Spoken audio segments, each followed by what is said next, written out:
Thank you so much. Thank you, everybody. Thank you. Thank you. Thank you so much. Please, everybody have a seat. Have a seat. Thank you. Thank you. Thank you. Sit down, everybody. Thank you very much. It is great to be back. President and Dr. Biden, Vice President Harris, and Second Gentleman Emhoff, thank you so much for your hospitality. Thanks for letting us invite a few friends to the White House. We will try not to tear up the place. Someone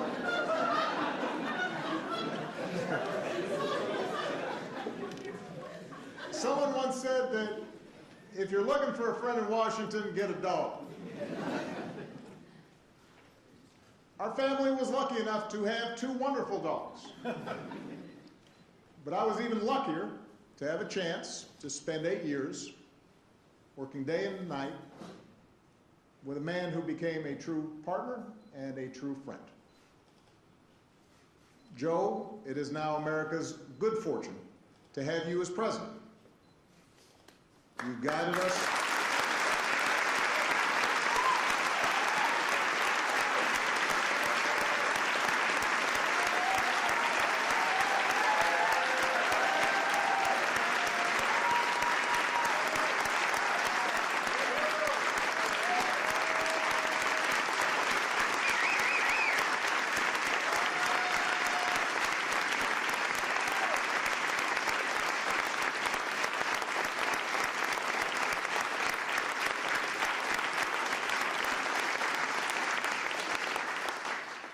You have guided us through some perilous times.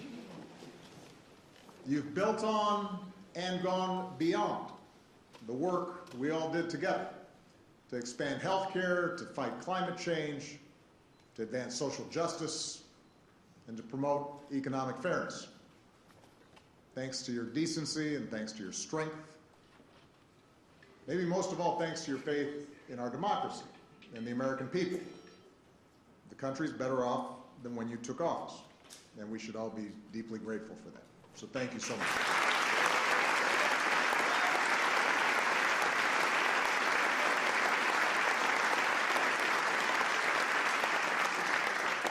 To all the former Obama-Biden staffers who are here in person, some of you are watching at home, thank you for being a part of this.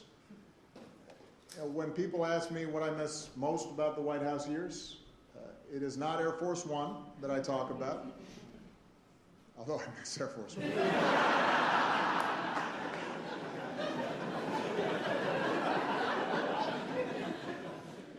It's the chance that I had to stand shoulder to shoulder with all of you. To have a chance to witness so many talented, selfless, idealistic, good people working tirelessly every day to make the world better. And for 8 years, and even longer for some of you, I drew on your energy and your dedication and your goodness. You inspired me, and I never wanted to disappoint you.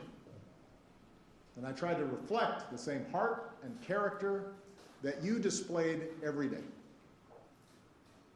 Even during the toughest times, it was all of you that kept me going. So it's good to be back to have a chance to see all of you and to once again say thank you. Now, as much as I miss our work together, what's been a special joy is to see what's happened since. Because so many of you are doing amazing things, whether it's in government, in the private sector, in academia, or nonprofits. And I'm especially glad to see so many of you serving President Biden, as well as you serve me. Although now some of you who, let's face it, you were kids back then, are now in charge and running the show, which is a little shocking. and may also explain some of the gray hairs I'm seeing on some of you. But it validates what I had always hoped, which was that our time together would only be the beginning of incredibly impactful careers. And some of you who I've had a chance to stay in touch with, I'm thrilled to see that you've started families of your own. I am a little disappointed that I haven't heard of anyone naming a kid Barack yet, or Michelle, but there is still time.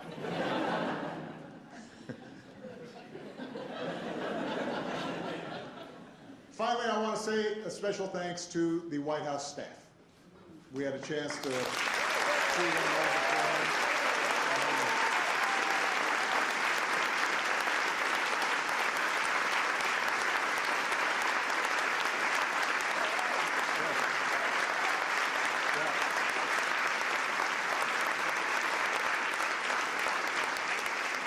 You took incredible care of our family for 8 years, and along the way you became a part of it.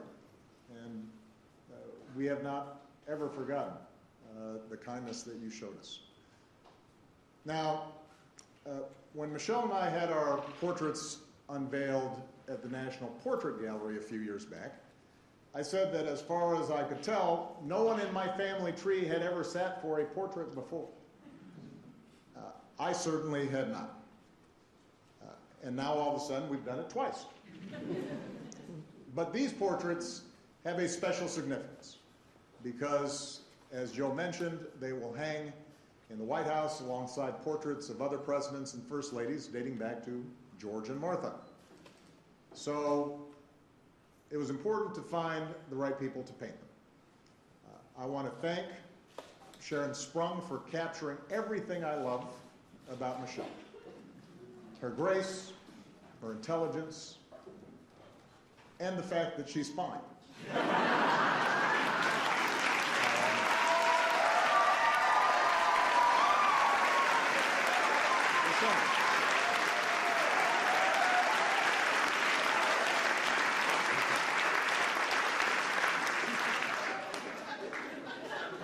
She is.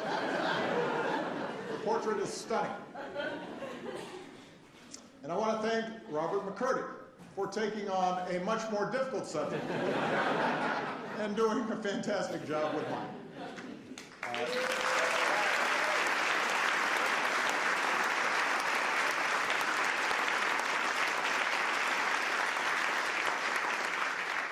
Robert is known for his paintings of public figures: Toni Morrison, the Dalai Lama, Nelson Mandela, Muhammad Ali. But what I love about Robert's work is that he paints people exactly the way they are, for better or worse. He captures every wrinkle on your face, every crease in your shirt. You'll note that he refused to hide any of my gray hairs, refused my request to make my ears smaller.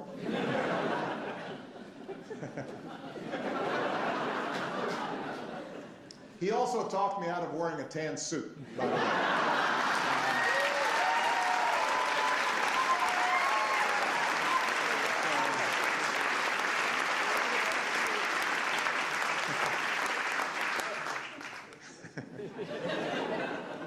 His work is so precise that at first glance it looks like a photograph. And Robert also paints his subjects looking straight ahead. So it feels like you're face to face, forming a connection. And that appealed to me, in part because presidents so often get airbrushed, even take on a mythical status, especially after you've gone, and people forget all the stuff they didn't like about you. But what you realize when you're sitting behind that desk, and what I want people to remember about Michelle and me, is that presidents and first ladies are human beings like everyone else. We have our gifts, we have our flaws. You've all experienced mine. We have good days and bad days. We feel the same joy and sadness, frustration and hope. And while it takes a certain amount of self-confidence to be president, there are nights where we lie awake, wondering if this or that decision was the right one. I've always described the presidency as a relay race. You take the baton from someone, you run your leg as hard and as well as you can, and then you hand it off to someone else, knowing that your work will be incomplete. The portraits hanging in the White House chronicle the runners in that race. Each of us tasked with trying to bring the country we love closer to its highest aspirations.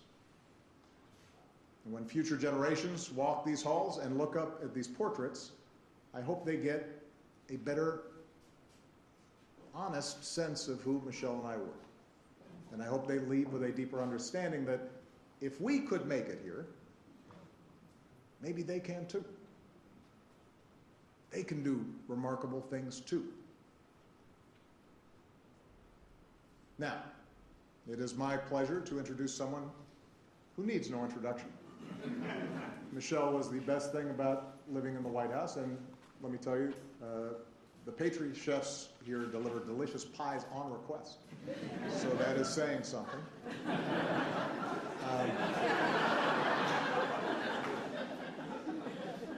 I could not ask for a better life partner, and in my humble opinion, America could not have asked for a better First Lady.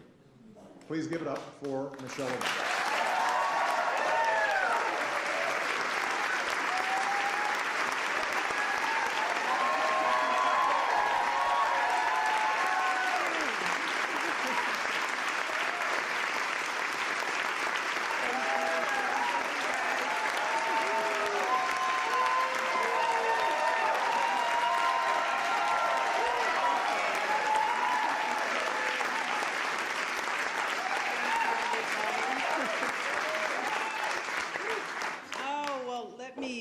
Thank my husband, first of all, for such spicy remarks.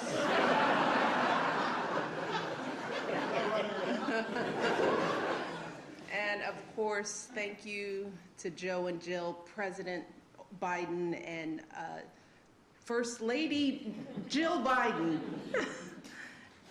Thank you for inviting us back. This means so much to us. We were saying at lunch that the girls have lived in this house longer than they've lived anywhere. And so this, as odd of a home as this can be, as wonderful as it can be, it is a special place because we raised our girls here. And it means so much to come back to friends and to be able to spend time talking about our girls. And so I am grateful to both of you for the work that you're doing, the love that you're showing us, our staff, and the work that you're doing for this country. Thank you so much.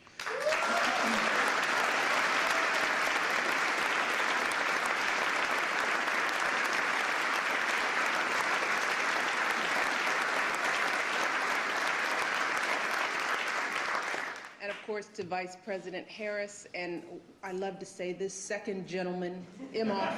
Let's say it again, second gentleman. You're doing a great job.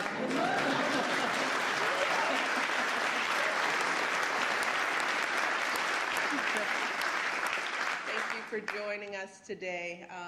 And I can't go any further without, of course, acknowledging all of the amazing staff, friends. You're more than staff, you're friends, you're family to us, particularly the people who've been part of my team over the years. I don't have time to name everyone. Thank goodness. But you all know who you are, from the campaign to the White House to today. I would not be who I am without your passion and your faith and all the love that you poured into everything that we accomplished together. And it was amazing, historic. What did Sam Cass used to say? Unprecedented. You all mean the world to me, and I mean that from the bottom of my heart. So thank you. Proud of you, proud of the work that you've done, proud of what you're doing. I also want to take the time to recognize the resident staff. As Barack said, you guys made this a home We snatched up a few of you all and took you with us. But for those of you who we couldn't bring, we miss you so much. We miss you so much. The best part about this house was you all. So it's so good to see you, and you all look good, so good. I'd also like to recognize Stuart McLaurin, of course, John Rogers. It's been amazing working with you all over the years. I have to recognize Bill Allman, who has been fabulous to work with over the years.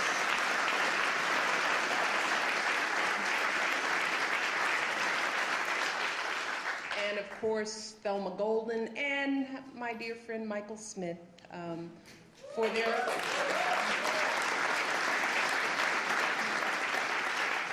We are where we are because of their comprehensive and rigorous work to identify these incredible artists. And that brings me to our artist, of course, Robert McCurdy, who, you did a good job. You did a good job. But I got to spend a lot of time with Sharon Sprung.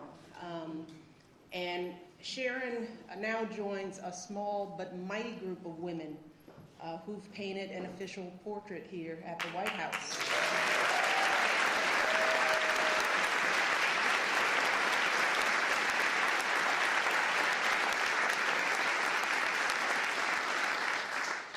And I'm thrilled that this extraordinary work is going to be enshrined forever as part of our nation's history. But Sharon, it was wonderful to work with you. You are a true spirit. That's one of the reasons why we connected. Your work is phenomenal, but it was your essence, your soul, the way you saw me, the way we interacted, and it shows in this beautiful work. So thank you for your brilliance, your artistry, and your patience in this process. I remember I went to see the work in Brooklyn, and poor Sharon, because no one is supposed to know who the artists are, so her studio is her home. And so she had this piece in her home. You couldn't have guests over. You were frightened that it would get out. You just wanted it out of your space. And every year I thought about, she must be going crazy. So thank you so much. Let's give them both.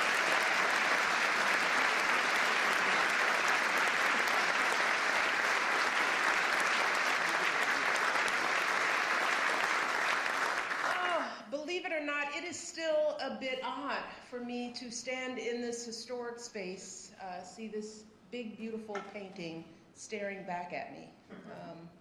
Growing up on Euclid Avenue, Mommy, I never could have imagined that any of this would be part of my story. But even if it's all still a bit awkward for me, I do recognize why moments like these are important. Why all of this is absolutely necessary. Traditions like this matter, not just for those of us who hold these positions, but for everyone participating in and watching our democracy. You see, the people, they make their voices heard with their vote. We hold an inauguration to ensure a peaceful transition of power. Those of us lucky enough to serve, work, as Barack said, as hard as we can for as long as we can, as long as the people choose to keep us here. And once our time is up, we move on. And all that remains in this hallowed place are our good efforts and these portraits. Portraits that connect our history to the present day.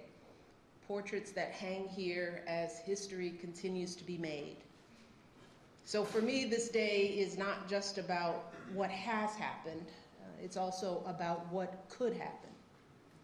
Because a girl like me, she was never supposed to be up there next to Jacqueline Kennedy and Dolly Madison. She was never supposed to live in this house, and she definitely wasn't supposed to serve as First Lady. Love you, Michelle.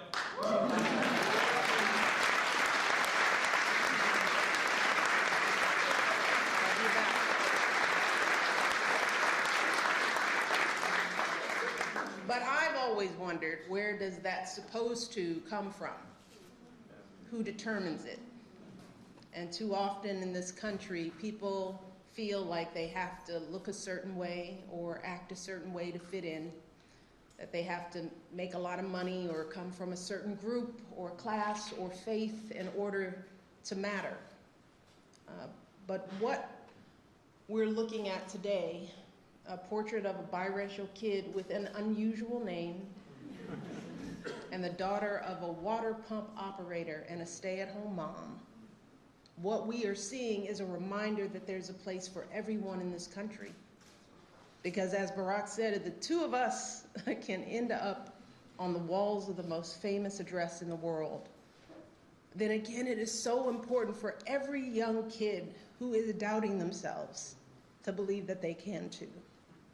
That is what this country is about. It's not about blood or pedigree or wealth. It's a place where everyone should have a fair shot.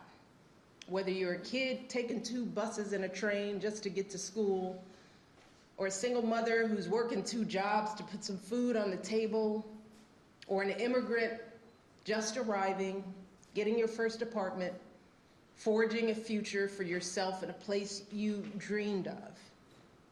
That's why for me this day isn't about me or Barack. It's not even about these beautiful paintings. It's about telling that fuller story, a story that includes every single American in every single corner of the country, so that our kids and grandkids can see something more for themselves. And as much as some folks might want us to believe that that story has lost some of its shine, that division and discrimination and everything else might have dimmed its light, I still know, deep in my heart, that what we share, as my husband continues to say, is so much bigger than what we don't. Our democracy is so much stronger than our differences. And this little girl from the South Side is blessed beyond measure to have felt the truth of that fuller story throughout her entire life, never more so than today.